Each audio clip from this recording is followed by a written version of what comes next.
Hola a todos, somos el grupo 14 y vamos a exponer el descubrimiento de nuevos fármacos para una determinada aplicación biotecnológica mediante una estrategia basada en transcriptómica.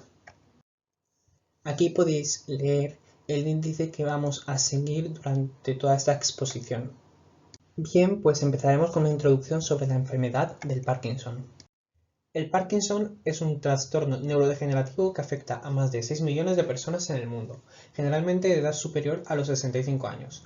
Se caracteriza por una serie de síntomas motores y no motores que se deben a la pérdida progresiva de neuronas dopaminérgicas, de la sustancia negra pars compacta, del mesencéfalo, y a la acumulación de agregados proteico de alfa-sinucleína, entre otras, en los llamados cuerpos de Lewy.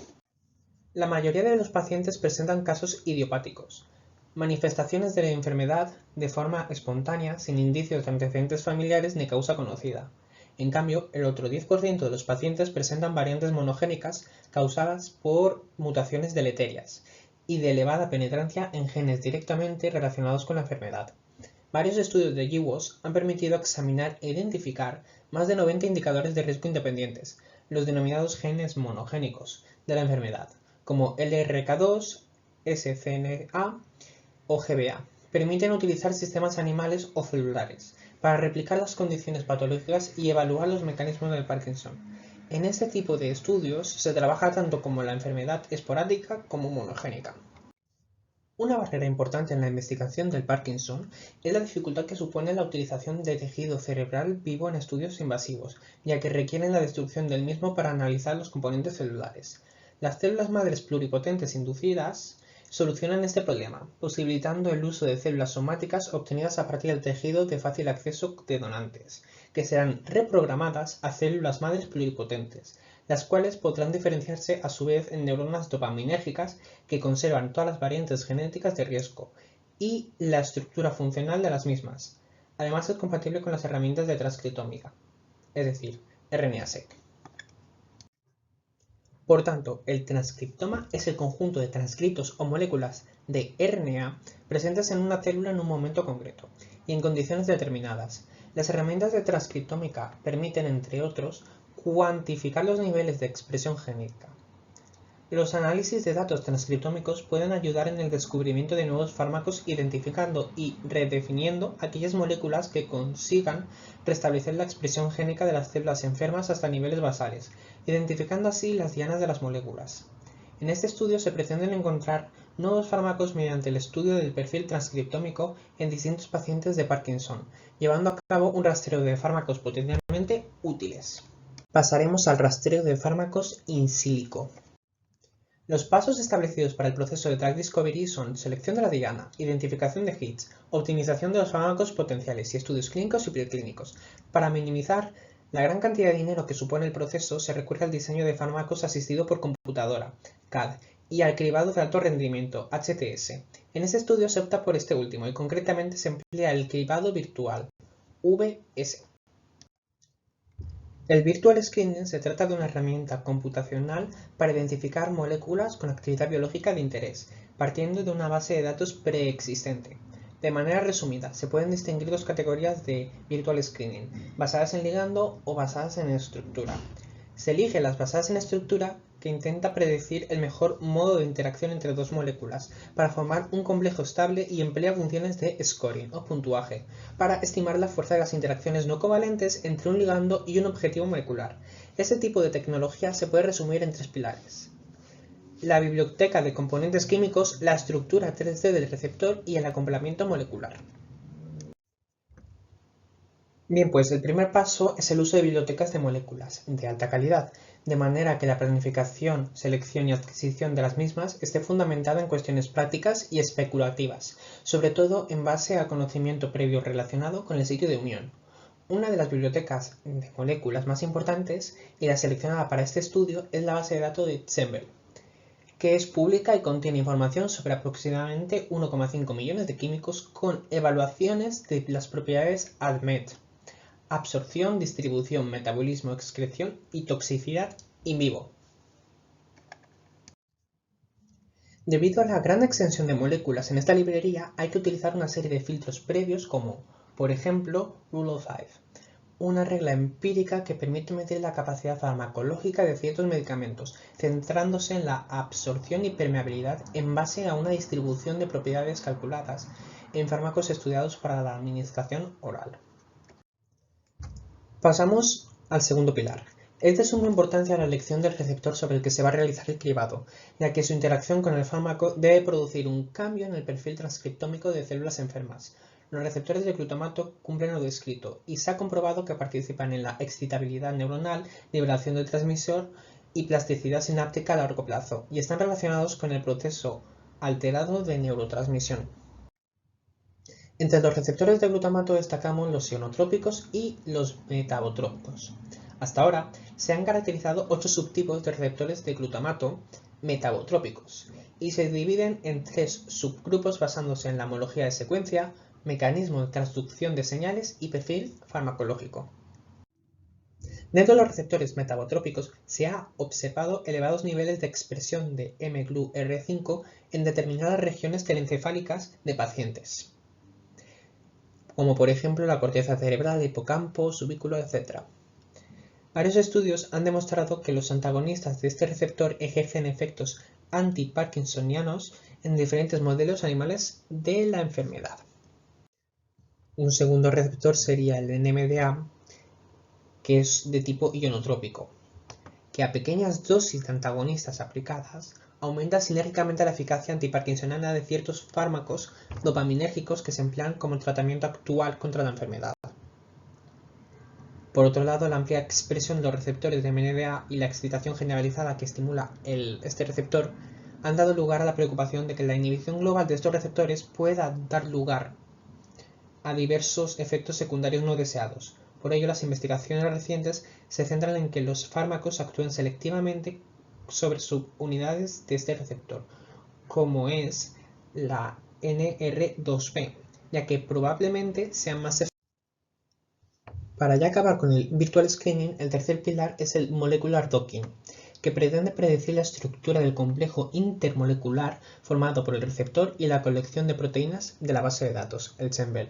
Generalmente, el Molecular Docking está formado por la combinación del algoritmo de búsqueda que explora el espacio conformacional del ligando y la función scoring que puntúa los modelos de unión. La SF o función scoring puede basarse en campos de fuerzas, en conocimientos previos y empíricos. Un ejemplo de software actual que se utiliza en el Molecular Docking y el escogido para este estudio es Autodoc Bina. Se realizan 2 rondas de diferente exhaustividad. En el primer screening, los parámetros que definen la exhaustividad se valoran a 8 por y se obtienen un listado de componentes ordenados según la función scoring. La segunda ronda se realiza a partir de los 500 primeros componentes de esta lista, con una exhaustividad de 100 por y 20 conformaciones de ligando al azar. Como resultado, 12 componentes de cada receptor son escogidos para realizar el testeo de fármaco. Se parte, entonces, de 24 potenciales fármacos para los siguientes pasos de la investigación. Una vez explicado el rastreo de fármacos in silico, explicaremos cómo vamos a testar estos fármacos. Muchos trastornos neurodegenerativos no tienen terapias efectivas en parte porque los conocimientos sobre los mecanismos moleculares son limitados. El uso de iPSCs es útil tanto para entender el mecanismo de reprogramación celular como para identificar y plantear nuevas terapias enfocadas al transcurso de la enfermedad, mucho antes de que la muerte celular y los síntomas clínicos aparezcan. Para testar los fármacos y su eficacia en la enfermedad, se hace uso de cultivos de células madre pluripotentes, inducidas a partir de células somáticas de individuos. Estas células son reprogramadas primero a células madres pluripotentes inducidas, mediante la utilización de retrovirus reprogramadores, posteriormente a neuronas dopaminérgicas para así conseguir alcanzar la mayor similitud en las concentraciones in vivo de la enfermedad. Concretamente, se parte de 3 individuos sanos que sirven como control de los niveles basales de expresión génica en condiciones normales y 3 pacientes de Parkinson, cuyos transcritos aportan la información de los niveles de expresión génica de un enfermo de esta enfermedad. Se decide que esos pacientes sean aquellos que presentan una mutación missense en el gen LRRK2. El interés por esta mutación es que lo presentan un 8% de enfermos de Parkinson hereditario autosómico dominante y un 2% de enfermos de Parkinson esporádico. Los cultivos de células enfermas sirven como diana para la administración de los fármacos a testar, tratando de aproximar sus niveles de expresión génica a los de células sanas, todo ello utilizando el análisis diferencial de transcriptomas basado en RNA-seq. Las neuronas dopaminérgicas se generan mediante el método de Griggs. Se exponen las células pluripotentes a factores de diferenciación durante 21 días. Se cambia el medio de cultivo y se dejan madurar 2 semanas. A continuación se comprueba que la diferenciación ha ocurrido de forma correcta y que las neuronas obtenidas presentan todos los elementos necesarios para servir como modelo de investigación. Se separan las neuronas dopaminérgicas que sí presentan marcadores dopaminérgicos del resto de la población heterogénea, mediante el uso de FACS. Se hace la selección de aquellas que sí presentan el marcador de tirosina hidrolasa, TH+, mediante una tinción de vida o muerte, seguido por la fijación y tinción con un anticuerpo para dicha TH. De este modo se comprueba que se trata de cultivos útiles para el estudio de los efectos terapéuticos al aplicar los fármacos sobre ellas. Bien, pues se parte por un lado de una pequeña cantidad de moléculas potencialmente terapéuticas, lo hemos visto, para el tratamiento de la enfermedad, y por otro, del modelo celular sobre el que se quiere testar su eficacia, que exhibe el fenotipo característico de neuronas dopaminérgicas del tejido mesencefálico. Se testan un total de 24 compuestos a una misma concentración sobre cada una de las líneas celulares derivadas de pacientes. Se aplica por triplicado con el objetivo de detectar posibles errores. Se emplea una dosis de cada uno de los 24 fármacos para evaluar las variaciones en los niveles de expresión génica de los transcritos, con el fin de que se aproximen a los niveles de un individuo sano. Cada fármaco se prueba en 3 células de cada paciente, resultando en 9 células por fármaco. Se llevan un total de 216 experimentos en neuronas dopaminérgicas de individuos que presentan la enfermedad. A esta cifra se le ha de sumar los controles positivos y negativos, con la finalidad de poder analizar los datos transcriptómicos con fundamento. En total, los experimentos ascienden a 234. El tiempo de tratamiento óptimo depende de cada compuesto y de la aplicación, eligiéndose 12 horas para equilibrar la detección de la eficacia del compuesto, ya que no debe de haber pérdida del material debido a la toxicidad.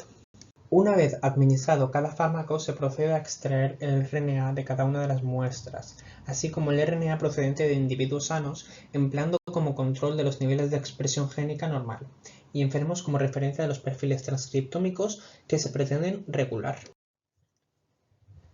Una vez administrado cada fármaco, se procede a extraer el RNA de cada una de las muestras, así como el RNA procedente de individuos sanos, empleando como control de los niveles de expresión génica normal y enfermos como referencia a los perfiles transcriptómicos que se pretenden regular.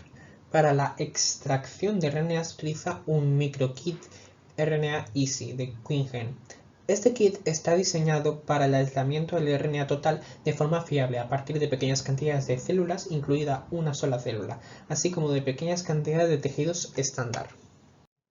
La tecnología RNA-easy simplifica el aislamiento del RNA total, ya que utiliza guanidina isocianato para la lisis, que es un método de gran rigurosidad, así como membrana de sílice, que ofrece una gran velocidad y efectividad de purificación de la muestra. El diseño único de las columnas del centrifugado RNA-Minelute permite volúmenes de elución mínimos, tan solo de 10 microlitros, para concentrar el RNA. El pequeño volumen de elución significa que los volúmenes de reacción pueden mantenerse pequeños en las aplicaciones posteriores, lo que proporciona mayores eficiencias de reacción. La alta pureza permite además utilizar la muestra completa en reacciones posteriores, como la transcripción inversa sin inhibición enzimática. Aquí podéis observar el protocolo completo de la extracción y purificación del RNA. Lo importante es que en total se convierte en 10 microlitros de muestra. A continuación se analiza la integridad de la concentración del RNA extraído de RIN con el bioanalizador HLN 2100 utilizando el RNA 6000 PicoKit para HLN y las construcciones del fabricante. Para construir la librería de cDNA empleada para RNA-seq se utiliza el Smarter Ultra Low RNA Kit for Illumina Sequencing CloneTech. Es un kit especializado en generar cDNA a partir de cantidades muy pequeñas de RNA purificado, dado que se está llevando a cabo un análisis transcriptómico tanto de células derivadas de individuos enfermos problema como sanos control. Es importante marcar los parents provenientes de cada grupo de individuos con un index diferente. Para los 3 cultivos celulares de individuos enfermos sobre los que se prueba cada fármaco, se multiplica la librería de cDNA según el individuo y el cultivo de células, método que se replicará para cada fármaco testado. Se utilizarán un total de 234 index para todo el experimento. Para construir la librería de cDNA se emplea NMNext General Library Pre-Master Mixset para Illumina, encargado de aislar únicamente el RNA mensajero de la muestra. Ello se hace generando una librería de parents de 75 pares de bases, seleccionando primers específicos de cola poli-A. Se usa también la tecnología Illumina TrueSeq versión 3, cuya función es aumentar la sensibilidad de la secuenciación aumentando el número de clusters. Finalmente se procede a la secuenciación de los fragmentos en una plataforma adecuada. Antes de elegir la infraestructura, se deben decidir 3 aspectos clave: uso de single-length operands, el tamaño de los mismos y la profundidad de la secuenciación, es decir, el número total de lecturas. En este experimento se opta por el uso de parents de 75 pares de base y 44 millones de lecturas por muestra. Con estas condiciones se elige el sistema HiSeq 4000 de Illumina. Como resultado de esa secuenciación se obtienen los datos transcriptómicos de las células investigadas, que se pueden recoger y analizar por separado. A partir de este punto se hace uso de Bioconductor, que es un software de código abierto para bioinformática y análisis de datos genómicos. Sus funcionalidades o componentes se desarrollan utilizando el lenguaje de programación de R y permiten el análisis estadístico y la compresión de ensayos biológicos de alto rendimiento actuales y emergentes. Una parte de las lecturas obtenidas pueden incluir adaptadores o contaminantes, lo que causa que la calidad de las secuencias empeore ligeramente hacia el final de las lecturas. Por lo tanto, antes del análisis diferencial, deben llevarse a cabo una serie de medidas correctivas de estos artefactos. Por esta razón, se hace un preprocesamiento de dichas secuencias. En concreto, se opta por un paso de trimming, que elimina fragmentos de mala calidad. Además, elimina aquellas secuencias que resultan de longitud inferior al threshold que establece el sistema durante el proceso de trimming. Tras superar el control de calidad, los niveles de expresión transcriptómicos se cuantifican utilizando Callisto, un programa que cuantifica grandes cantidades de transcritos. Se basa en el pseudoalineamiento, un método que determina rápidamente la compatibilidad de las lecturas contra un objetivo, sin necesidad de realizar un alineamiento de 2 a 2. Es además muy preciso y poco propenso a errores. Por último, se utiliza TX-import para generar el input para DSEQ2. Esta herramienta importa los niveles de expresión, el número de lecturas estimadas y la longitud de los transcritos, y los introduce en matrices facilitando el análisis de datos. Exporta matrices de conteo junto con correcciones en la media de la longitud de los transcritos. Estos pueden usarse como inputs para programas estadísticos de análisis posteriores. Con todo esto, del proyecto solamente nos quedaría el análisis diferencial. En el caso de este estudio se recurre al paquete DSEQ2. Se trata de un método paramétrico que sigue una distribución binomial negativa. Trabaja generando un modelo con todas las medidas de transcritos y sigue la estimación por máxima verosimilitud, encontrando el valor de los parámetros más probables. Tras esto, calcula un valor promedio de todos ellos. Por último, se hace uso del teorema de Bayes para mover los valores de expresión bien acercándose o bien alejándose de ese promedio. Esto permite aplicar un threshold para determinar qué genes se han expresado de forma diferencial. DSEQ2 utiliza como entrada las matrices de recuento obtenidas del RNA-seq y asigna valores correspondientes al número de lecturas mapeadas para cada gen en la muestra. Se trata de un método muy utilizado, ya que permite un análisis cuantitativo centrado en la intensidad y no en la mera presencia de la expresión diferencial. Una vez se obtienen los datos del mapeo y esta información es normalizada por métodos mencionados, se utilizan métodos estadísticos y machine learning para detectar los genes expresados de forma diferencial entre cada grupo de los perfiles transcriptómicos. Por último, se determina la relevancia de los datos obtenidos en el contexto biológico correspondiente.